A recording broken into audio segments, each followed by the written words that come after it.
Hello guitarists, Metz here again, or Guillaume Metz, the French version of my name, and welcome to this new video in which we will be exploring the almighty circle of fifths. Now I probably don't need to give the circle of fifths an introduction. I know everyone that's dabbled with music theory has probably been presented with this topic as one of the most crucial or important aspects of music theory. It's as notorious as it is also mysterious, and it often causes a lot of confusion amongst many guitarists that are trying to learn music theory and are told that they need to understand this tool. They look it up, and a lot of the time it's definitely not immediate. They get quite confused at first. Now I expect this video to be potentially a little bit controversial because even though I will explain all the things that I think are amazing about the circle of fifths and that I personally use and have used in the past in my musical journey, I will also give my 2 cents on the fact that I think the circle of fifths is sometimes introduced way too early when people are trying to understand music theory. It's presented as this thing that allows you to unlock the keys to every mystery in music theory, which in my opinion is simply not true. And in many ways it actually distracts and discourages guitarists because they don't understand the circle of fifths and therefore they think that they can't understand theory.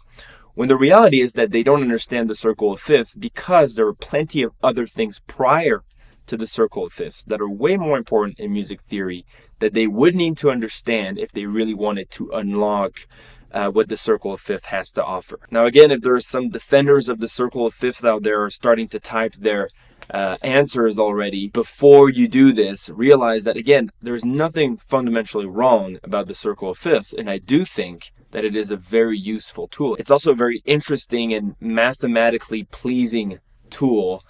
So there's quite to nerd out about when you start really understanding how deep you can go down the rabbit hole of the circle of fifths. So I'm not trying to offend anyone. I'm not trying to say that it's not useful. All I'm saying is that if you're really struggling with music theory and you want to understand the basics of it, the circle of fifths is not where things begin. There's a lot much more to learn before.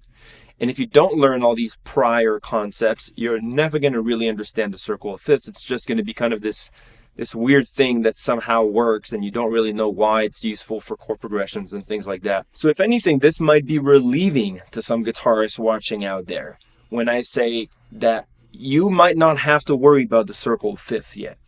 You can relax. There are other things to learn that are very important. Now, a little bit of a warning over here. The circle of fifths is a music theory tool. And because it's music theory related, there's going to be a lot of me talking, all right? I still have comments that people say there's too much talking. I apologize, but as far as I know, it's still the best way to teach and express oneself and explain things and communicate. For those of you that are new, again, my goal is simple. It is to empower and educate guitarists or aspiring guitarists and help them become better players, improvisers, composers, band members by learning the essentials of music theory and fretboard navigation. As you may know, I make long format videos because I believe in giving full value. If you're going to give value, give the whole thing, right? And I want to put my point across completely. So because these videos are long, they are time-stamped. You'll see in the description a list of all the different chapters and sections, so feel free to use these to navigate towards the information that might be interesting to you. You can also watch this video in several sittings. You don't have to watch the whole thing, right? Like many of my videos, there will be some attached documents that you can access. So today about the circle of fifths and many different ways that you can use it. To access those documents, it's always the same thing. There's going to be a link. That link will take you to a page where you just put in your first name and your email, and I send you these documents directly. You don't have to fill out a form after that or anything of that sort. The documents will be emailed to you directly. You might just have to check your spam folder or something. Sometimes that's where they land. That will put you on my email list, full transparency. You don't have to stay there. If you want to unsubscribe later, you totally can. You can actually unsubscribe immediately right after you get the documents, right? But understand that that email list is a way for me to communicate with you when I have cool things coming up, new videos like this one, PDFs. I usually give some gifts here and there, courses. And finally, before we get into it, please know that these videos take a lot of time and energy to make, and I like to make them available to you for free. And honestly, the best thing you can do to help me is to subscribe to the channel, click the bell icon, and give me a like and share around if you think the content is valuable. That's the best way to do it. I've had and received an incredible amount of positive support in my comments, and it's just really, really heartwarming. Seriously, I wasn't really even expecting that when I started these videos, but thank you for those of you that support me in that way, and I'm glad I can help. Really, this is my intention, is to help guitarists. Okay, so what is the circle of fifth? Well, the definition is honestly, it's exactly what it says it is, right? It is a circle made of ascending perfect fifth. So let's talk about this just a second.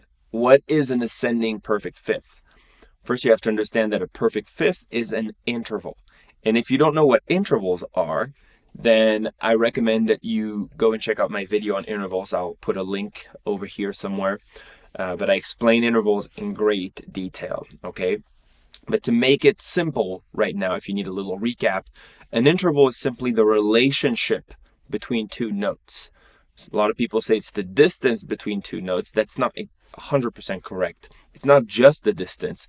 That's why I like to say the relationship, because it also matters which letters you're using on each side of this interval. For example, E flat compared to D sharp, right? We know they refer to the same pitch, but using one or the other is going to change the name of the interval. So what is a perfect fifth interval? Well, a perfect fifth interval is a group of two notes made from the first and the fifth note of a given major scale. So for example, if you start with C and you want to find the perfect fifth above C, you would simply start a major scale with C and then look at the fifth letter or the fifth note in that scale, which in this case is G, and you've got your ascending perfect fifth. Ascending because in this case, C is referred to as the lowest pitched note, okay? If you went the other way from that higher G note going down to the note C, that would be a descending perfect fifth. Another definition, which is equivalent to the one I just gave of a perfect fifth, is an interval that encompasses 5 letters and that has a distance of 3.5 steps between those two letters. So again, if you look at C to G, C, D, E, F, G. So we do have 5 letters encompassed. And when I mean letters here, doesn't matter if they're sharps or flats or anything. I'm just looking at the letters of the alphabet that are encompassed. So 5 letters encompassed. And if you look at the distance between C and G, we indeed have 3.5 steps between those two notes. Therefore, it is a perfect fifth. Again, these two conditions need to be verified, both of them. For example, if I looked at B to F as an interval, B, C, D, E, F, I do have 5 letters encompassed, but when I look at the distance between the note B and the note F, there's only 3 full steps. And because of this, it's not a perfect fifth, it's what we call a diminished fifth. Okay, so now that we know what the circle of fifth is, or what it's made of, let's make it together, all right? You're going to make the circle of fifth with me. So the first thing we're going to do is start with a note, right? We're going to start somewhere. And the note that we usually choose as a starting point is the note C, and we'll see why we do this. But in general, in music theory, the two reference notes are C, because it's the tonic of the C major scale, which has no sharps or flats. It's all the white notes of the keyboard. And then the minor equivalent, which is A minor. So A is the other common reference note or starting point. But for the circle of fifth, we're going to start with C. So if we start with C and we go up a perfect fifth, we get to G. All right, and we're going to go up clockwise over here as we ascend our perfect fifth. So we get to G. Another perfect fifth above G is D. Another perfect fifth above D is A. Another perfect fifth above A is E. Above E we have B. And by the way, if you're wondering how I'm figuring out these fifths so quickly, well, it's because I know them. But if you want to do the exercise, what you can do, again, is simple. Every time I start from a point, you draw the major scale, whole, whole, half, whole, whole, whole, half. You look at the first note, you look at the fifth note, that fifth note is your perfect fifth. So we could verify this every time I'm going up a fifth over here. If you want to do it for the exercise, it's a great exercise for music theory. Anyways, E goes up to B, perfect fifth above E is the note B. And then a perfect fifth above B is not just F, we just saw that, it's actually F sharp. And that F sharp marks the halfway point of our circle of fifth. A perfect fifth above F sharp is going to be C sharp. And at that point, it's really easy because the order is simply going to repeat starting from C sharp. We're going to have the same order that we had starting from C, right? C, G, D, etc. Except we're going to have a sharp on each letter. So C sharp is going to go up to G sharp is going to go up to D sharp, goes up to A sharp, goes up to E sharp, and then finally B sharp. Now, B sharp, if you think about it for 1 second, is basically C. It is C. Now, it's not exact, it doesn't mean exactly the same thing, but here we realize that we have now officially gone back to the note that we started with. We have cycled through the whole musical alphabet over here, and we are back on the pitch of the note C. So typically, you wouldn't go forward starting from B sharp now, you would just go back to the note C and then repeat your circle of fifth starting from C again. Now here's the thing, perfect fifth and perfect fourth are actually related. Now what is a perfect fourth compared to a perfect fifth? It's simple. If you want to find the note that's a perfect fourth above a given note, you start a major scale with that first note, you count up to the fourth note, and there is your perfect fourth. It's essentially the note before the perfect fifth in a given major scale. Now, why are perfect fifth and perfect fourth related? They're related because they're what we call complementary in one octave. If I go up a perfect fifth, for example, from C to G, the distance remaining to going from G back to C is a perfect fourth. So essentially, another way of seeing it is that a perfect fourth is the inversion of a perfect fifth if you flip the notes around. And again, another way of saying it is that ascending a perfect fifth is the same as descending a perfect fourth. Again, if I start from C, I can go to G two ways. I can ascend a perfect fifth, or I can go down the other way from C to G, and this interval is a perfect fourth. So what does that mean in practice for a circle of fifth? What that means is that if I read my circle of fifth counterclockwise, I am ascending perfect fourth. So there's essentially two circles in one, circle of fifth, circle of fourth, going the other way. That being said, we are going to have to tweak some of the notes to their enharmonic equivalent, which again is just a fancy way of saying, you know, if we were using D sharp, we'll use E flat, which is the flat version of that sharp note. For example, going up a perfect fourth from C would bring me to the note F, not E sharp. So we go up to F, then F, a perfect fourth above F would be B flat. And again, you can verify that if you want. Start a major scale with F, you'll notice that the fourth note is B flat. B flat goes up to E flat, goes up to A flat. And here you might notice that, oh, well, if I look at this portion of the circle of fifth over here, I'm essentially going the other way with flat, right? If I read the portion on the right over here on the circle of fifth, I have B, and then E, and then A, and then D, and then G.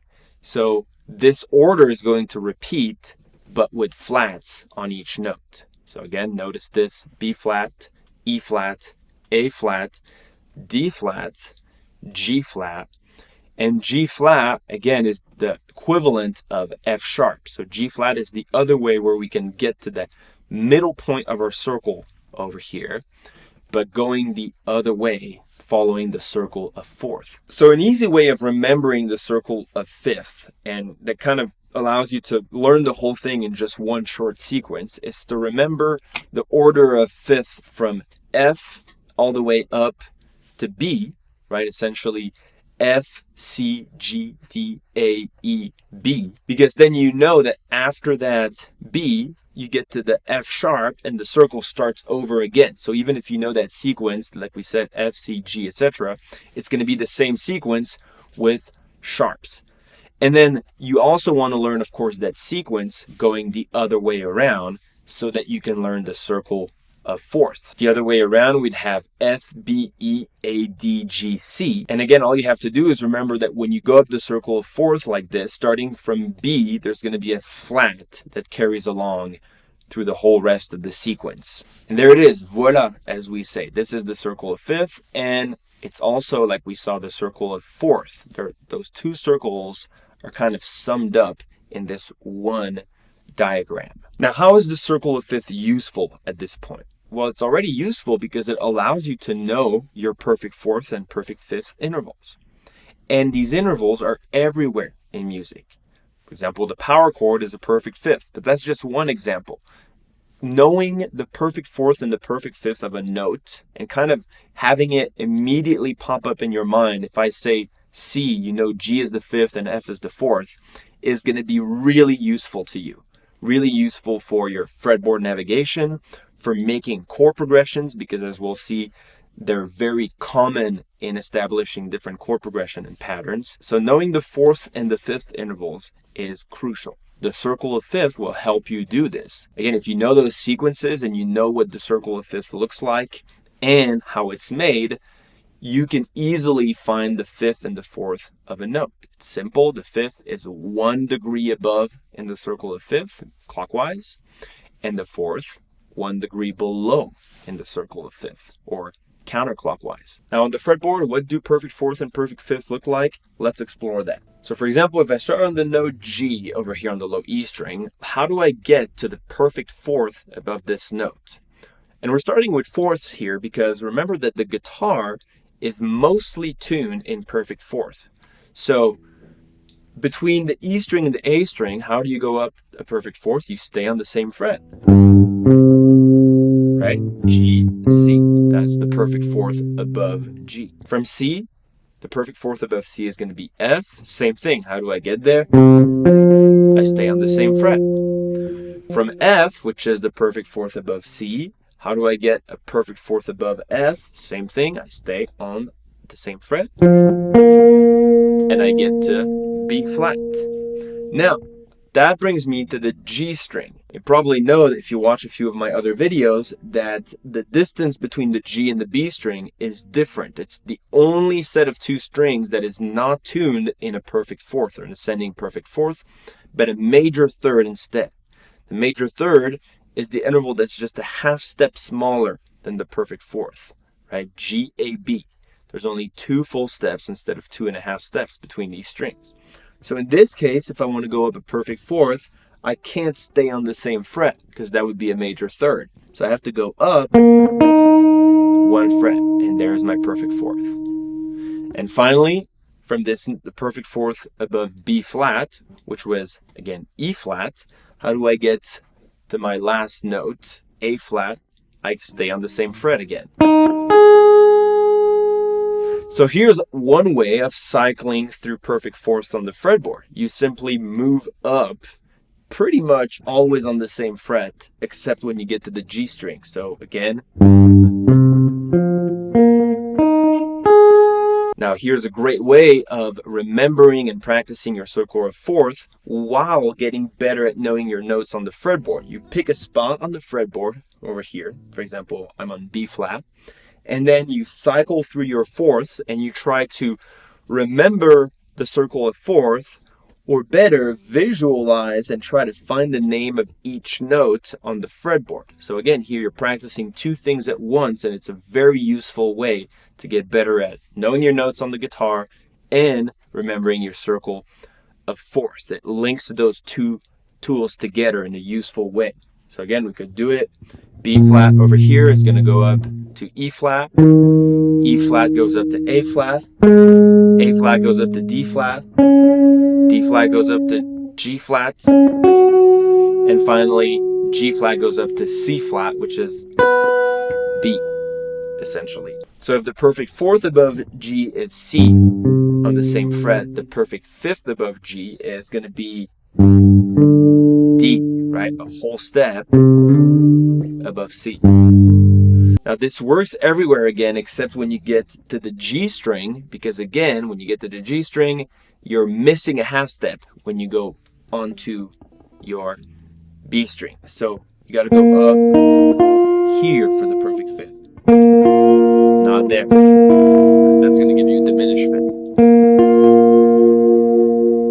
So this is how you would cycle perfect fifth on the fretboard, or one way that you can do it, right? If I start with G over here, I go up to my note D over here, then D goes up to A, then A goes up to E, then E goes up to B, and then B goes up to F sharp. Now, by the way, just side note, this is a lick I think Steve Vai uses a lot. You go up in perfect fifth like that. It sounds pretty cool. So you can make that, again, an exercise to learn what perfect fifths look like, to remember your circle of fifth, to better navigate the fretboard, and also it's a pretty cool lick, so you could just practice it like this, right?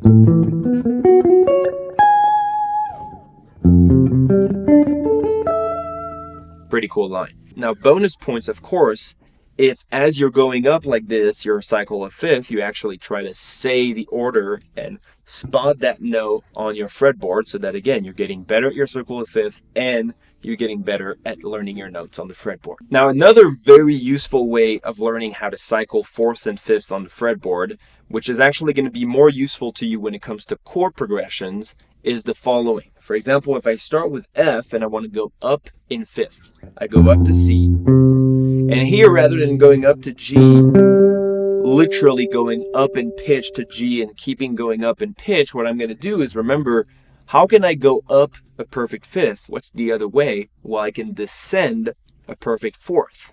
So this is going to give you kind of like a zigzag pattern where you have F goes up to C, and then you go down on the same fret to G. So I'm not literally going up a perfect fifth each time, but the notes are still cycling around the circle of fifth. So you've got F goes up a perfect fifth to C, goes down a perfect fourth, which is the same as up a perfect fifth, to G.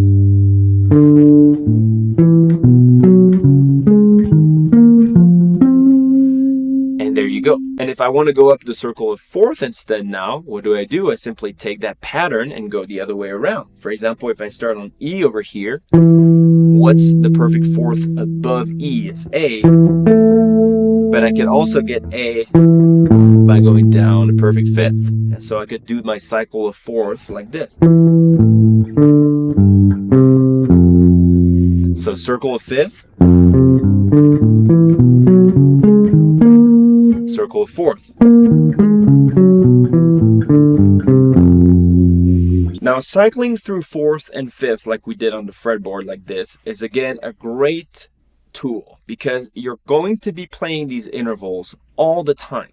So getting used to what they feel like on the fretboard, what they sound like on the fretboard, like getting into the habit of feeling what it's like to go from a note to its fifth or to its fourth is going to be immensely useful. So far we've seen what the circle of fifth and fourth is, but I don't think it really justifies why it's the most iconic and important, quote unquote, theory tool in the world. If it's just about going up and down fourth and fifth, I mean, that would be a little bit underwhelming. There has to be something else to it. The circle of fifth has a historical weight behind it because it goes way back. And it goes way back to some of the first systems of tunings, or the first temperaments, and what we call the Pythagorean tuning. Pythagorean, I think this is how you say it in English. Correct me if I'm wrong. Now, I don't want to go deep and nerd about what this tuning is and go into the acoustics part of it, but I will actually link a video that I found the other day that I thought perfectly summarized it, and the guy that did the video sounds French, so yay homie. Anyways, brilliantly explained if you're interested in anything that has to do with acoustics, temperaments, etc. To make it short, the perfect fifth interval is the most consonant interval after the octave. And when you're listening for consonants and dissonances, you might have experienced this when you play two notes together that are even just a little bit dissonant. That means that the waves are essentially not in sync. Obvious example of this would be the minor second. You can literally feel your guitar move because there's a clash between these waves. So if you want to eliminate dissonant, you can listen for this clashing, and when you hear it disappear, like a trained ear can do this quite well, when you hear the two notes perfectly line up, boom, you know that you're you've reached the note that you want. You've reached the interval that you want. And the two easiest notes to tune in that way are the octave. Of course, it's the same note, so the octave is perfectly consonant when the notes are tuned correctly.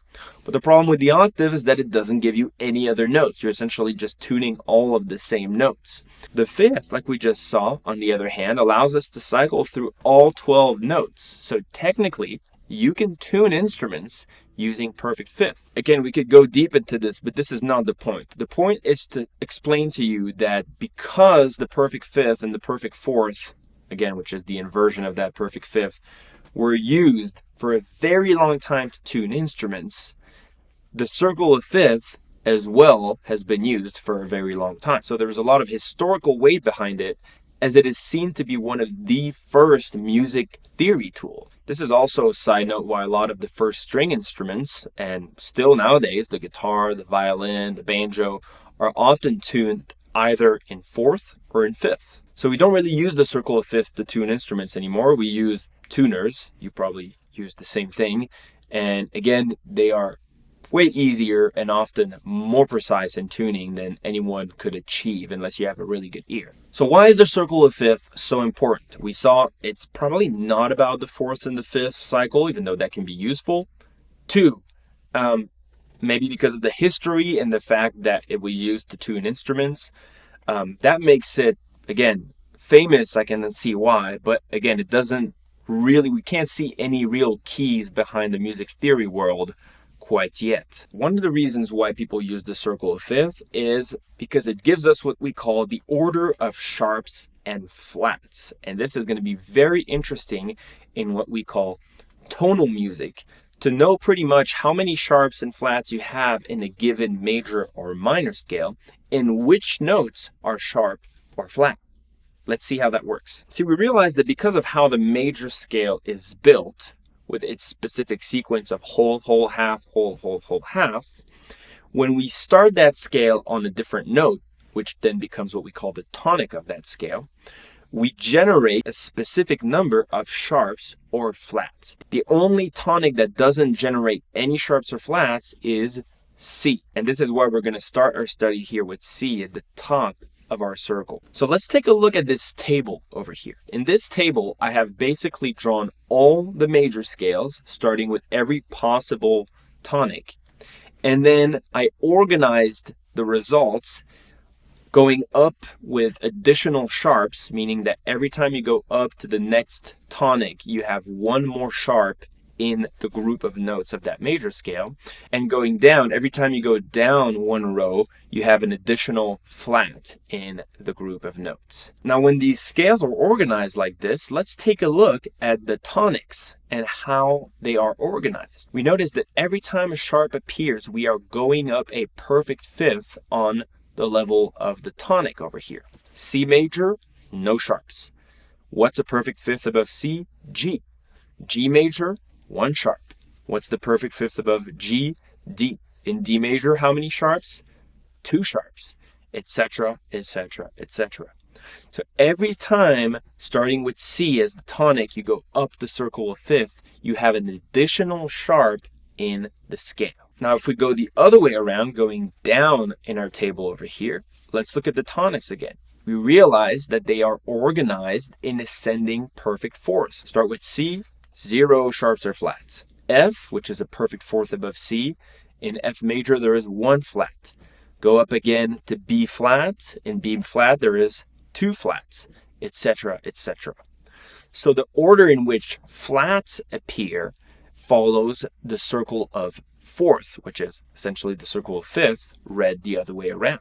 If I condense on these results onto the circle of fifth, we get the following results. That means that essentially I can immediately tell which major scale I'm using by looking at the number of sharps or flats in that scale. This is incredibly useful for people that use staff notation, which is often not the case for guitarists, but most instruments, when you read staff notation, you have what we call a key signature. And that key signature just tells you exactly this, how many sharps and flats are in this scale.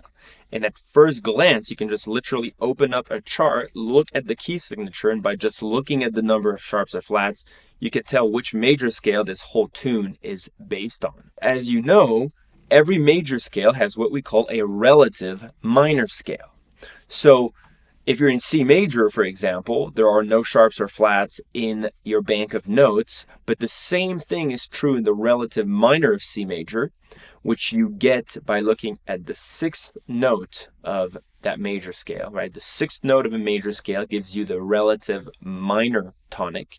So in this case, A minor. In A minor, you have the exact same notes as in C major, which means no sharps or flats.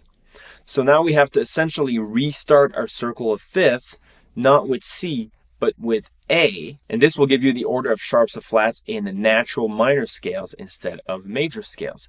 But the circle, of course, goes up and down the same way. So A will have no sharps and flats. What's the perfect fifth above A in the circle of fifth? It's E. So E minor will have one sharp, and then B minor will have two sharps, etc. And same going the other way. What's the fourth above A? It's D. So in D minor, we'll have one flat. And then if we go up again, we have G minor with two flats, etc., etc. So that diagram just beautifully condenses the number of sharps or flats in each key and the relative minor of each key. It's a lot of information condensed in these little circles. Now, this is pretty amazing, but that's not it, because right now, all we know is how many sharps and flats there are in a given major or minor key, but it doesn't tell us which notes are sharp or flat. Well, at least not yet, because it turns out that the circle of fifth can also give you that information. If you look at the table again and you look at which notes are sharp in each key, you notice that G has one sharp, which is F sharp.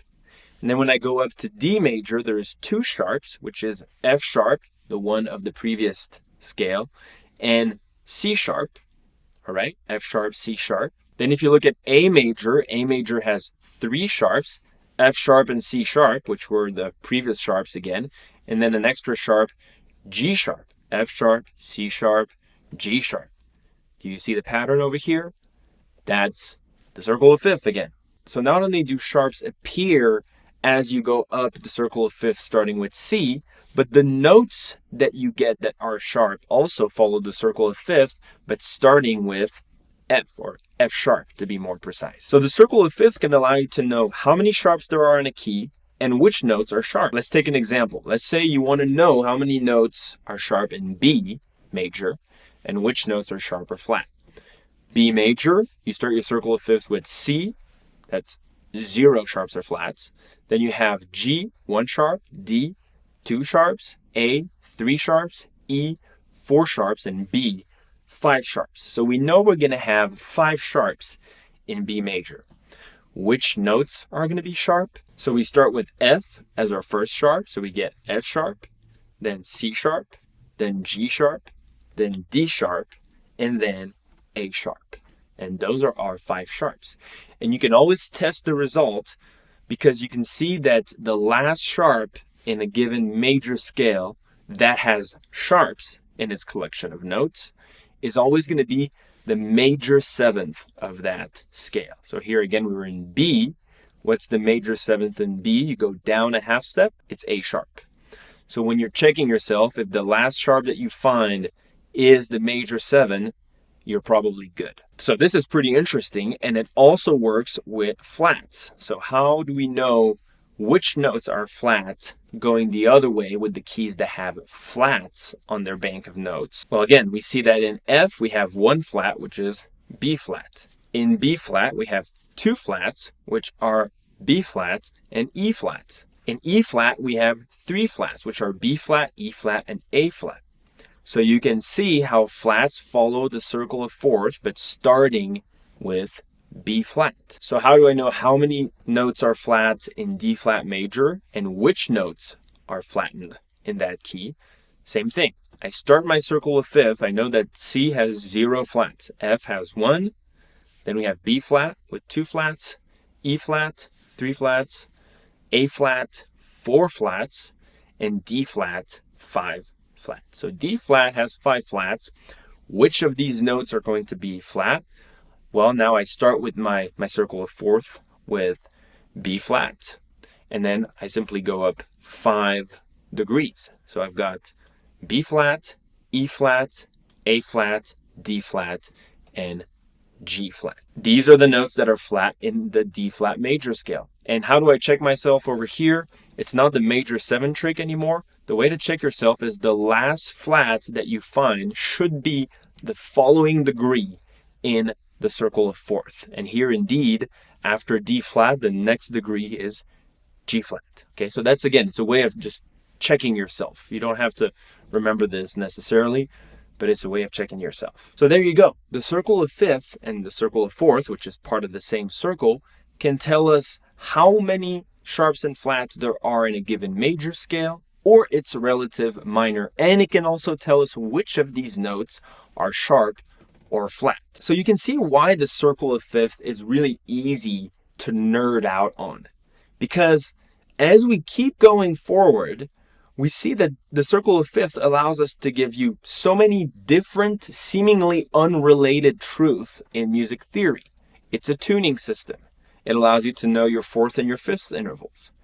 It's a way to know how many sharps and flats there are in a given major or minor scale, and which notes are sharp or flat. And of course, all these things are related physically or mathematically. You could prove all these elements. But seemingly, it's not obvious that a system of tuning will also give you your key signatures. It's similar to what you would find in the world of math and physics with something like Fibonacci series. It just seems to show up in so many unrelated things. Like you'll be doing some research and you get to the end result and you're like, there it is again. This gives that mathematical tool some sort of almost mystique to it. And it's the same with the circle of fifth. It just seems to kind of give you it seems like all the answers are laid out in this one thing that people look at like it's a divine phenomena almost. But here's my 2 cents on this. What are we trying to do here? We're trying to play music. We're not trying to find as many elements as possible in the musical world that bring us back to the circle of fifth, right? Is it useful? How is it useful? How does learning and navigating around this circle, how is it going to serve me? And how is it going to serve me in this format of the circle of fifth? Shouldn't I be better off just learning the results by heart? And you will see that my response to this is yes, absolutely. Right? You don't want to stay stuck in navigating around the circle of fifth like this. You want to, at the end of the day, this is too slow. You can't just go out gigging with your circle of fifth in your pocket. All right? You can't just always have a circle of fifth on your table when you're making chord progression. At some point, you have to let go of this tool and just take it for what it is, which is honestly it's extremely interesting. It's a very useful tool to get to that point, but it's not going to answer all your music theory questions. Here's a little experiment over here. Let's say I take 3 students, and these 3 students need to find the notes in the B major scale. Now, the first one I say, you have to use the circle of fifth. You have to use the whole thing that we just talked about over here. Second student, I say, you have to use the sequence of the major scale. Just whole, whole, half, whole, whole, whole, half. And finally, the last student has their guitar, and they have to find the notes by looking at their fretboard. Who's going to find the notes the quickest? I really guarantee it's not the student that's using the circle of fifth. You have to go in the circle and then count and then go back and count for the number of sharps and flats. The person that's just drawing their major scale, whole, whole, half, whole, whole, whole, half, they'll be done in 2 seconds. The last student, usually what ends up happening is, for guitarists, if you just use your fretboard, you're going to sometimes make mistakes with regards to using sharps or flats, because the fretboard doesn't tell you whether or not you're supposed to use a sharp or a flat. That is music theory that will tell you that. So it's easy to say, well, the B major scale is B, D flat. It's not B, D flat, it's B, C sharp. Because again, in music theory, when you're going up the notes of a scale, you need to go up to the next letter every single time. So it's B, C sharp, D sharp, etc. Not B, D flat, E flat. That's the type of mistakes that people tend to do with their fretboard. And that's why I think, again, the best way to do it is just to draw that major scale. Just draw it on a piece of paper. It takes 2 seconds and it's way faster than the circle of fifth. Now here's how you could go faster than all these 3 students. You could just memorize the result. And that's what you want to aspire to do in the long run. And guitarists are always looking for the tricks and the acronyms and the shortcut and the mnemotechnical tools and things like that. But anytime you use those things, you're kind of distracting yourself from what's really the goal here. The goal is to know everything perfectly by heart. And yes, it takes time.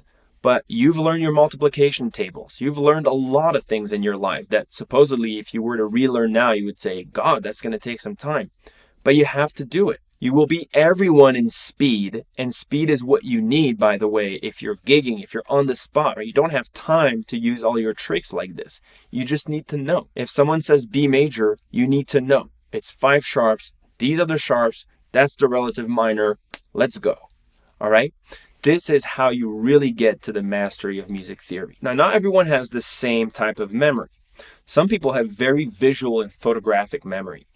And in this case, the circle of fifth can be very useful in that format of the circle. Because if you can actually see it, like if you can picture the circle of fifth in front of you with all the sharps and the flats and the keys and the relatives, if you have that good of a photographic memory, then it can be really incredible. For a lot of people that don't have that good of a photographic memory, it's going to be the good old repetition technique. How do you get your memory to remember something? You repeat it, you repeat it, you repeat it. Just taking a second here to remind you that if you enjoy this content, if you're learning a lot, please support by simply subscribing and clicking the little bell icon if you want new notifications. Give me a thumbs up and share around if you think these videos are useful. Again, it's the one zero-cost best way to support me into growing this channel. If you're still watching this video, then you deserve to hear this. I do offer one-on-one mentorship, right? If you want to really accelerate your learning, if you want someone to mentor you and guide you, that's someone being me, for 16 weeks, and really explain all these music theory elements, fretboard navigation, explain to you how to practice, how to get better, really give you clarity and direction, then I do offer that one-on-one mentorship. It's for people that, again, don't want to spend years trying to figure this out, watching YouTube videos, and why they want an actual curated, tailored program where we meet every week, we set up goals, and I explain to you everything, pretty much like I'm doing right here, but except you can ask me questions, and there's a lot of other things, including accountability, that come into play in that mentorship. I'm getting extremely busy with this, and so if there is a spot available, you will see the book a free call button or book a free session will be in the description, and I usually remove that link when I'm completely full. So if you see that link and you're interested, please click that link and we will set up a free session. It's with me, not anyone else. So we'll get to meet and talk about your guitar goals or music theory goals. Save about 30 minutes to 1 hour for the call. And, you know, if we feel like it's going to work and it would really help you, then we can get started. And otherwise, I will still give you some tips, some guidance, and help you really kind of get some direction and answer some questions that you might have. Many of my students are still active professionals who realize that they wanted to get into this later in life. They're sick of not understanding it or not having had understood it for 20, sometimes 30, 40 years, and they really want to get this out of the way so that they can actually play guitar and practice in peace.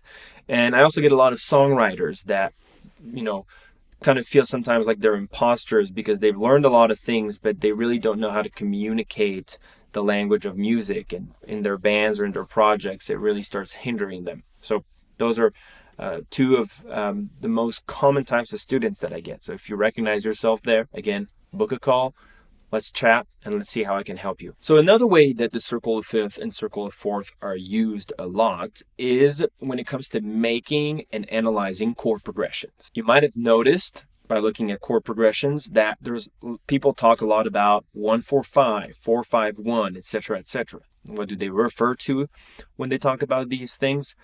Well, again, when you take a scale, major or minor, you can make chords with the notes of this scale. This is what we call harmonizing a scale. The harmonization, the diatonic harmonization of a scale, to be precise.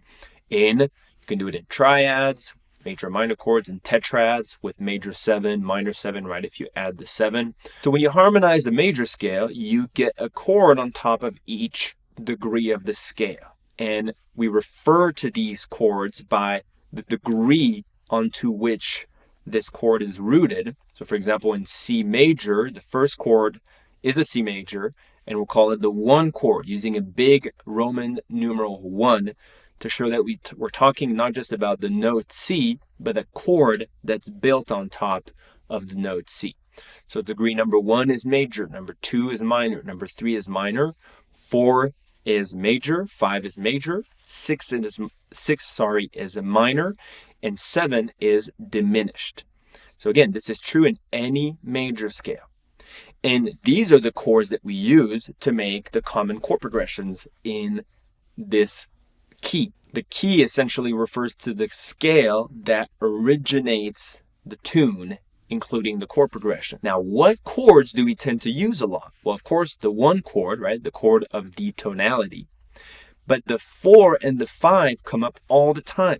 You've probably seen 1 to 4, 4 to 1, 5 to 1, 4, 5, 1, 1, 4, 5. Those are very, very common chord progressions. And they're also common because playing a 5 to a 1, for example, and a 4 to a 1 create what we call tension release mechanisms, which are cadences. They're referred to as cadences. So because those movements of going to the 5 chord, going to the 4 chord, and back to the 1 chord use mechanisms that go up in 4th, down in 4th, or up in 5th, or down in 5th, you can easily visualize these chord movements by looking at the circle of 5th. Again, if I look at the key of C, my 4 chord is 1 degree before, which is an F major, and my 5 chord is 1 degree after, which is the G major. And these chords, 4 and 5, are going to come in all the time in many chord progressions. A lot of harmonic movements move in 4th or in 5th. If you notice the minor chords of a scale that we just harmonized, right? For example, in C major, what are the minor chords? It's D minor, E minor, and A minor.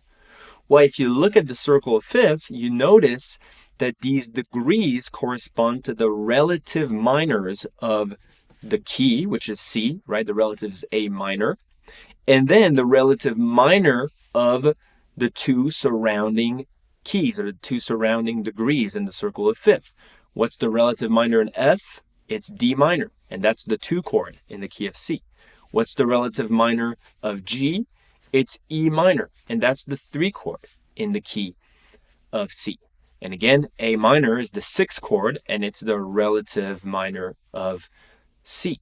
So you're essentially in one snapshot over here around that focal point or that tonal center of C, you have pretty much the whole harmonization of your scale. The 7 chord is easy, by the way, to remember. You just remember the major 7 degree, you go down a half step essentially, and you know that chord's going to be diminished. So you could complete your circle of 5th over here if you want to have all the information. On top over here, you now put your diminished chord, starting with B diminished on top, which comes from the key of C major, and then completing your circle of 5th and 4th like this. In this way, you literally have everything in front of your eyes when it comes to the keys, the number of sharps of flats, the relative minor, and the harmonization and all the chords in each of these keys. Pretty incredible that you could summarize and condense all this musical information in just a little circle. Now, if I've lost a few of you at this point, it's okay. And I honestly, it's not like I'm doing it on purpose. I don't want to lose anyone. But what I do want to show you is that if you don't understand what I'm saying here, or if I'm going too fast, if it seems like I'm going too fast, it's because you're probably lacking a lot of theory notions that should become clear to you and should be explained to you before you can really fully understand what's happening in the circle of 5th over here. If you're just starting in theory, you probably don't know what a cadence is, or the harmonization of a scale, right? All those scale degrees and all the things that I referred to in the diminished chord. You're probably just still figuring out major and minor chords. And here I come with all those new things. And so what I'm trying to prove over here is, again, I'm not trying to shame anyone and be like, these are all the things you don't know. That's not the point. The point is to say, relax. You might not need all these elements from the circle of fifth quite yet. There's other things to learn, other things that are crucial and important, and that we will explore over time. The circle of fifth is only useful if you understand why it's useful and why it harbors all these amazing elements of musical information. If not, it's essentially like if I was teaching you a magic trick that you can perform, but you don't understand why that magic trick works. This is what I'm trying to fight against when it comes to music theory, is give guitarists some answers with the end result of a whole reasoning, the parts of which they don't understand, and say, well, just learn this, you'll see it works, but without them actually understanding why it works. This is why people are confused. This is why they get discouraged. This is why they think they'll never understand music theory, when in fact it's not that difficult. And I know you can understand it. Finally, again, for those of you that have been following my channel, you know I usually give all the information. I don't hold back. And the reason I'm holding back over here is not to keep anything from anyone. It's because it would take me a series of 20 videos probably before to really make everything here make sense. So I'm just saying you can let go of that circle a little bit. Another element that uses the circle of fifth a lot is for what we call modulation. A lot of the time a tune won't stay in that one key the whole time. There will be what we call modulations. And these modulations can be more long-term, like you start in a certain key and then you'll have a whole section in another key. Or sometimes there'll be more local modulations, which we usually refer to as borrowings or interchanges, right? For one bar, we're borrowing from this other scale. The question is, which scales do we tend to borrow from? Well, when you look again at the circle of fifth, you notice that the keys that directly surround a specific center, a specific major or minor scale, for example, C is surrounded by G and F, you notice that these two scales have a lot of common points. They share a lot of notes, essentially almost all their notes. They only have one note. There's only one note that changes from C to F and from C to G.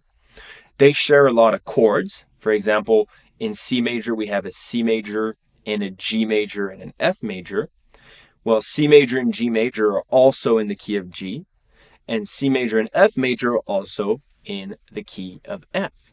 They also share minor chords. So because these keys are so similar, they are referred to as neighbor keys or neighbor tones. And these similarities are the perfect opportunity for composers to create ambivalences, right? When I'm in C and I'm playing in F, temporarily I could be in F or in C.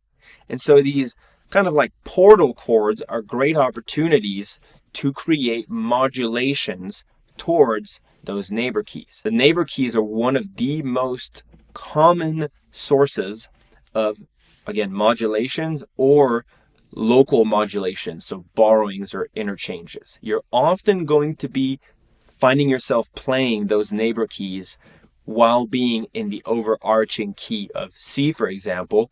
You'll often find yourself playing licks, elements, or even sometimes full passages in F major or in C major, or the relative minors of these keys. Again, here, if you're lost, don't worry. It's okay. That means you just have to learn all those notions before they make sense to you in the circle of fifth. But for those of you that might be a little more advanced in music theory, maybe this is something that can help you with composing or with navigating through some of those key changes. Now, lastly, here's my favorite way of using the circle of fifth in a way that I think is really, again, it's actually useful for your practice. Even though it doesn't really contain any particular magical truth about music theory, it will help you in that way. And that's using the circle of fifth for practice. It's another way of making sure you go through all 12 keys and practice everywhere on your fretboard without going up chromatically, right? A lot of times you practice an exercise, sometimes you'll start over here.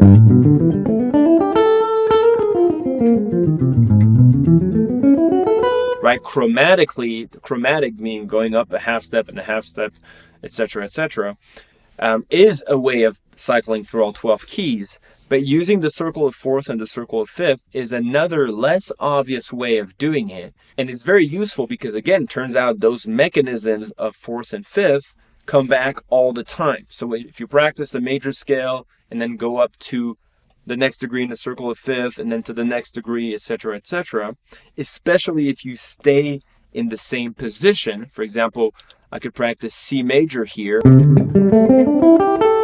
and then practice G major in that same shape. And then I go up again to D major in that same shape. And then I could go up again to the next degree, which is A major.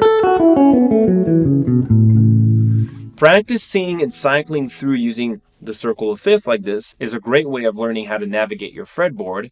It's also gonna turn out to be more useful than you think, because as you get more comfortable with these theory notions and you learn about interchanges, secondary dominance, modulations, all these things, again, you're gonna be modulating and cycling in cycles of fourth and fifth.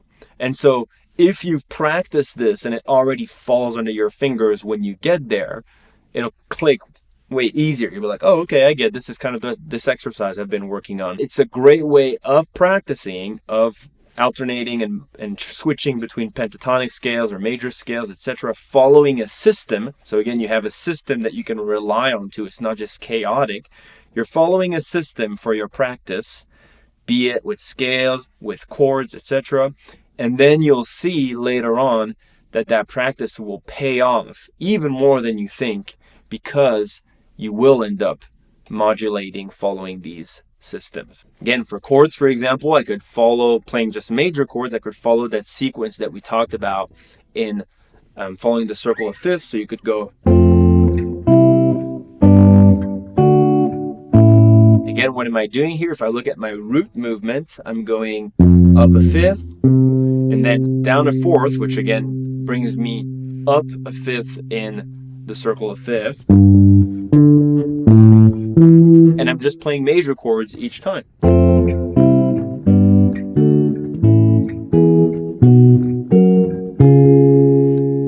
And if it sounds like chord progressions you might have heard before, it's normal, because again, these sequences are used a lot. I could do the same thing following the circle of fourth.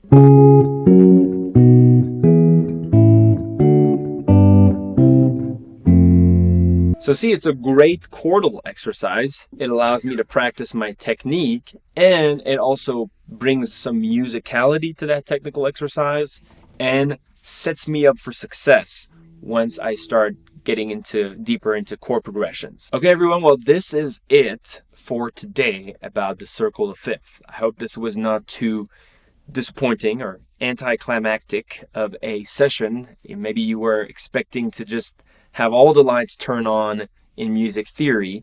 I'm sorry if that came across as a disappointment. But what I wanted to explain to you is, first of all, just what the circle of fifth and fourth is. And that what it is not that intimidating. It's just fourth and fifth. Then I wanted to give you a little bit of history on why that thing is so ancient, right? And so famous in music theory. Because again, it goes way, way back. And it started appearing in our first temperaments and systems of tuning in ancient Greece. Now we saw that beyond this, the circle of fifth can be useful in many ways. It can be useful to know your perfect fourth and your perfect fifth, which are intervals that come back all the time and everywhere in music. It can also easily allow you to find the number of sharps and flats in a given major or minor scale. Around each degree, it can also clearly display all the other chords in the harmonization of that scale. So essentially all the chords in that key, major and minor. And if you add an extra circle of fifth around with the diminished chords, you essentially have all the information of a given scale or key. Finally, it also gives you the surrounding neighbor keys, which are keys or scales that are very similar. And because they're very similar and they share a lot of notes and chords, they tend to be the sources or the scales that will be modulated towards in the case of a modulation. So practicing going from a specific scale to the scale that's directly before and after in the circle of fifth is very, very useful. Finally, it's also a really efficient tool for practice, as it gives you a way to cycle through all the 12 notes in a way that's less obvious than going up chromatically up a half step or down a half step, and in a way that sets you up for following a system of practice that you will end up using anyways because of what we just saw, because a lot of modulations will use these borrowings from the fifth above or the fourth above a specific key center. Now here's the catch. The circle is mostly fascinating in the way that it condenses all these little pieces of seemingly unrelated musical truths, and it displays this in a very condensed and aesthetically pleasing way. And that's why some people get the circle of fifth tattooed on their bodies. I've seen this, right?